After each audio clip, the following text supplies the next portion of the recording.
So ito nga guys, ano, inoperate na yung ating loft. Ayan, binasag na lahat. Tingnan natin kung suswerte na tayo ngayon na 2026. O ayan, no, binasag na. Pakita ko sa inyo kung sino yung mga tropa natin. Ito, si Brother Asi. Titira na sila dito. Ayan, no, binasag na nila yung ating loft. Palit lahat ng flooring, pati sidings. O, ito sila. Brother, ayan, no, mga brothers ko yan, no. So yung pinaghirapan ko nung nakaraan, winawarang yanan nila. Pagagandahin nila yan. O, ayan. Good luck sa atin. Sana swerte na tayo susunod na laban. Baka umuwi yung Tacloban ko ha. Abangan nyo ha. Diyan bababa yun. So yun na nga guys, mga tropa. Yan, mga tropang Dasma. Nandito na yung mga ibon nila. So 4 na crates lang muna yung ating kinuha. So observe natin yung mga tropa natin sa Dasma kung kayang punuin tong 4. So at the moment nasa ano pa lang tayo. Ang ibon natin nasa 60, 60, 120 plus 40, 160 plus 55. Ilan yun? Oh, nasa 200 plus pa lang. Tingnan natin kung may maglo-load pa. So good luck sa summer season. So ang Alarcon Loop ay wala tayong lipad ng summer kasi tayo. Ito may tropa tayo rito, si Brother June. Pasok mo na, Brother June. Ayan, sa pangatlo at pangapat, cock and hen. Bahala ka na magbiyak dyan. So, ito yung mga tropa na sa Dasma. Tingnan natin kung kayang punuin yung 4 na training box. Na crates. Eh, ako wala akong lipad eh. Kumbaga, pahinga mo na anak. Ayan. Nagre-renovate tayo ng loop. Walang dala eh. Baka makuha sa magic eh. Mamagikin natin. Kailangan maging healthy mga ibon natin. Good luck sa lahat mga tropa. Tropang Dasma. Ito na mga ibon nyo. Relax sila. Summer team. Let's go! So, ayun nga. Silipin natin yung ating pinagagawang project dito sa ating mga kabrothers. Excuse me po. Ngayon, kakapit tayo. Tanghali yung tapat. Kagigising ko lang. Ito. Tingnan natin yung kanila naging project. Ayan. Ayan oh, guys. Oh. Ayan, winaterproof na nila.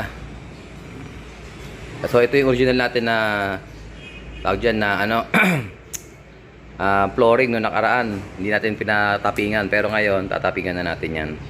Ayan, hinukay-hukay ko pa yan dati oh. Para lang tumakbo yung yung tubig. Kaso ganun pa man din dahil nga hindi siya pantay, hindi siya levelado. Kailangan natin siya tapingan ng pang klebe.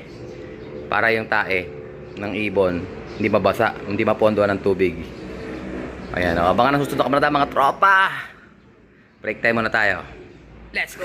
So ito guys, shoutout natin tropa natin si Brother Jasper Roy Alvarez. Umorder siya sa atin ng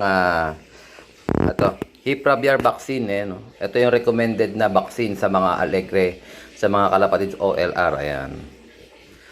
ESM OLR, basta lahat ng OLR ito ang gagamitin nila. Ayan. O, hindi ko rin alam ha, basta alam ko sa Alegre lang, pero sa ESM di ko alam eh kung anong gamit. Pero ito kasi, ito ay water based. So mas madali itong ma-absorb ng mga ibon natin. Mas madali din siyang i-administer, kumbaga madali siyang itulak. Unlike nung ibang vaccine na oil based, ito mas madaling itulak to. Tsaka 0.2 per bird lang ang doses nito. Ayan. 15 ibon na ang kaya nyong gamitan nito. So, wag niyo ilalagay ito sa guys dahil water based siya, wag niyo ilalagay sa freezer. Doon lang siya sa ilalim ng ref, wag sa freezer. Okay? Good luck sa'yo, Brother Jasper Roy. Ayan. Ibubuko na ito ng Lala Move. Malapit lang ito sa amin sa may bandang General Trias. Let's go! Eto guys, tingnan natin yung kanilang progress. Konti na lang, makukompleto na. Ayan, binuhusan na guys. So, ito na. Dito na tayo sa at least 3/4. Natapos na 1/4 na lang. O at least, na lang. Kalahating araw na lang. Ayan. Ganda ng pagkakabulusok yan guys. Doon ang takbo niyan sa may bandang dulo na yun. Aywa. Salamat sa Diyos sa mga kabrothers natin. Konti na lang. So after nito papalitadaan naman tong palibot. Pati papabuhusan ko yung para pantay. Ay baka doon di na. Doon na lang sa butas na yun kasi pumapasok din ng tubig dyan eh. Tapos yan kikinisin yan. Paikot, ito rin kikinisin din to, tatanggalin to. Sider tanggalin, takpan na lang diretso. Ayan o. Grabe, laki nito. Pero di-divide ko pa rin naman to guys. Ang kulungan dyan, ganun lang o. Ayan. Yung nakikita nyo yung ilalim na ventilation, yan yung pinaka-flooring natin. Mababa lang yung magiging, kasi ito yung bubong eh. Mababa lang. Tapos paikot yan pag ganun. Hanggang dito. So itong gitna, yan yung ating magiging parang ano, pwedeng ano, tambayan. Basta maliliit lang yung sistema natin dyan. Abangan na susunod na kabanata.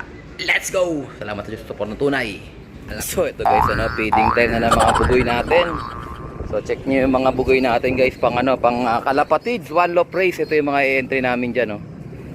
Ayan, oh, gaganda nila. Dapat ganyan kalalakas kumain yung mga ibon para bakbakan pagdating dun. Yan, tignan nyo guys, oh. Gutom na gutom nyo, one time feeding lang yan.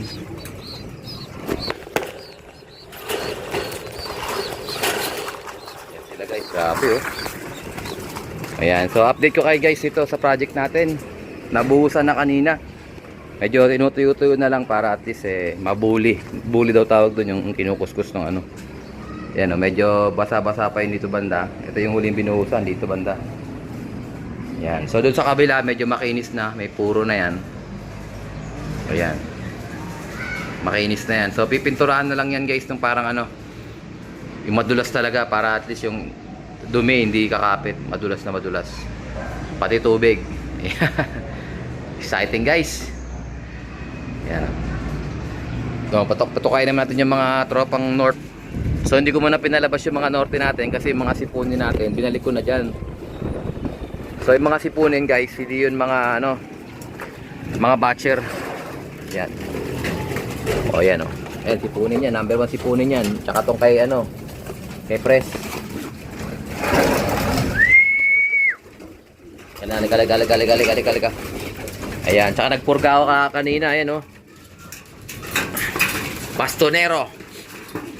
Pag maramihan, ginagamit ko powder na pamurga para at least sabay-sabay sila. Ayan o, si Maya o. Anak ni Opal yan. Opal Stitch. Ano, game na ba? Hindi pa nga game eh. Ito game. Yan. Sige, banat. Hindi mo sa kabila. Ito yung mga norte natin. So waiting na lang ako sa mga ibon ni paring Eko. Yun na lang hinihintay natin. Karamihan dito halos kompleto na. Kay Night Slope, kay brother Glenn Tim Kang, shoutout DP World Loop. Kay brother Geranold, nandito na rin. At saka yung kay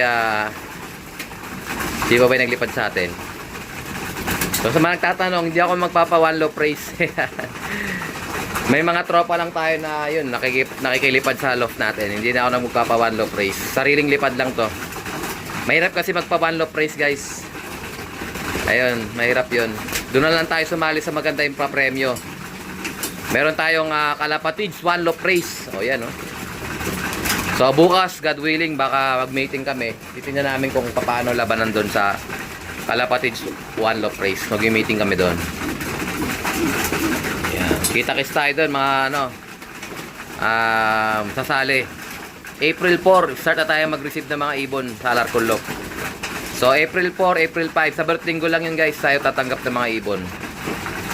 Ayan. So 2,500 first fee. After 50 kilometers activation tayo, 2,500 ulit. Ayan. So sana supportahan nyo mga tropa. Kita-kits tayo doon. So may entry din kami sa Alegre. Para at least talagang baka swertein tayo sa one loaf race Ayan, hati lang yung entry namin. Kalahati, 20 sa ano, Alegre, 20 rin sa ano, sa Kalapatids. Good luck sa lahat na may entry. Importante kasi may entry tayo kahit ilan lang. Baka sakali makachamba. Wala naman sigurado dyan, at least sumusubok tayo. Good luck sa lahat mga tropa. Update ko kayo. Let's go!